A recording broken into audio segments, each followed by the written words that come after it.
Valentinian Treatise on the Resurrection, the nature of the resurrected body. In Valentinian Christianity, the resurrection is not merely a realized eschatological event occurring in the present experience of gnosis, but also a concrete, future transformation culminating in the glorification of the corporeal body.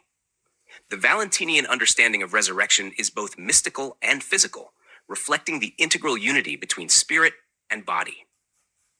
It affirms that salvation is not an escape from the body, but the redemption and perfection of it. The Treatise on the Resurrection provides a clear articulation of this dual aspect of resurrection, urging believers not to doubt the future transformation.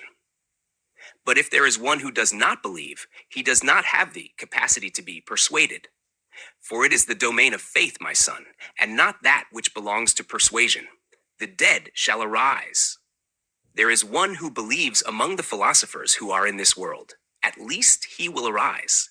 And let not the philosopher who is in this world have cause to believe that he is one who returns himself by himself, and that because of our faith. For we have known the Son of Man, and we have believed that he rose from among the dead. This is he of whom we say, he became the destruction of death, as he is a great one in whom they believe. Great are those who believe. Treatise on the Resurrection. This passage emphasizes that resurrection is not a matter of philosophical speculation or persuasion, but a matter of faith grounded in the revelation of Jesus' own resurrection. He rose from the dead and destroyed death not merely in an abstract spiritual sense, but in the fullness of his being. Valentinians stress that the mind and thought of those who are saved will endure. Those who have received gnosis, true knowledge, are predestined for redemption and are not subject to the perishing foolishness of the ignorant. As the treatise continues, the thought of those who are saved shall not perish.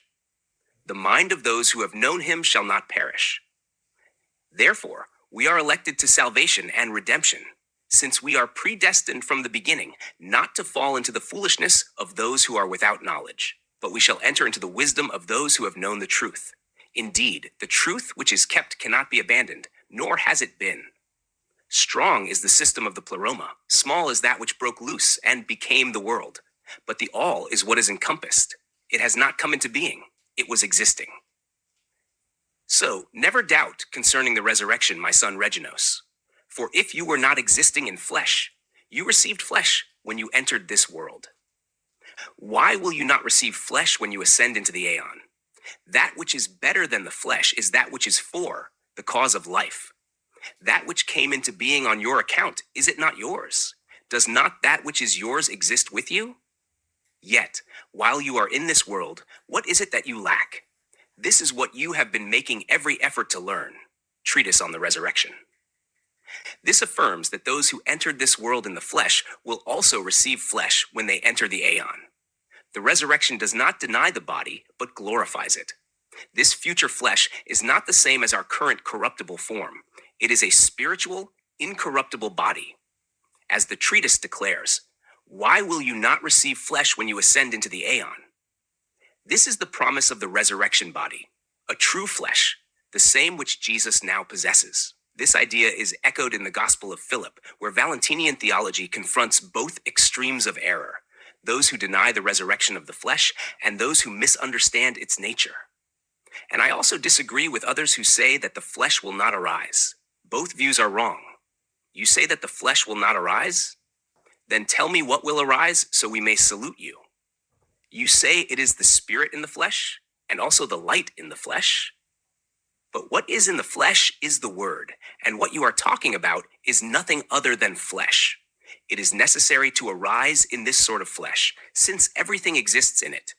In this world, those who wear clothes are superior to the clothes. In heaven's kingdom, the clothes are superior to those who wear them. Gospel of Philip. The body is not merely a shell to be discarded. Rather, it is the vessel of the word, and it is transformed, not abandoned, in the resurrection. The clothing metaphor here suggests a reversal. In the world, the person is superior to their garment, but in the resurrection, the clothing, the spiritual body, is superior, glorified, and incorruptible. The apostolic scriptures also support this future glorification. Paul affirms that resurrection follows judgment, and immortality is granted afterward. I solemnly charge you in the presence of God and of Christ Jesus, who is to judge the living and the dead, and by his appearing and his kingdom. 2 Timothy 4, verse 1. For we must all appear before the judgment seat of Christ, so that each one may be recompensed for what he has done in the body, whether good or bad.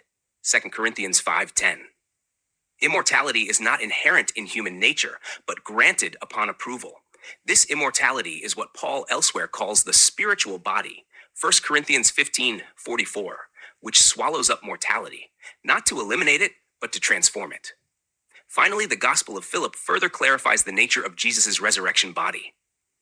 The Master was conceived from what is imperishable through God. The Master rose from the dead, but he did not come into being as he was. Rather, his body was completely perfect. It was of flesh, and this flesh was true flesh. Our flesh is not true flesh, but only an image of the true. Gospel of Philip. Jesus' resurrected body is true flesh, a perfected, incorruptible spiritual body. What we possess now is only an image or shadow of this reality. Yet we are promised to be transformed into that same incorruptible image when we enter the aeon. Valentinian Christianity thus upholds a corporeal spiritual resurrection, not as a return to fleshly corruption, but as a glorification of the body into the likeness of Christ's risen form. The resurrection is both now in the transformative knowledge of truth and not yet in the promised renewal of our bodies into incorruptibility.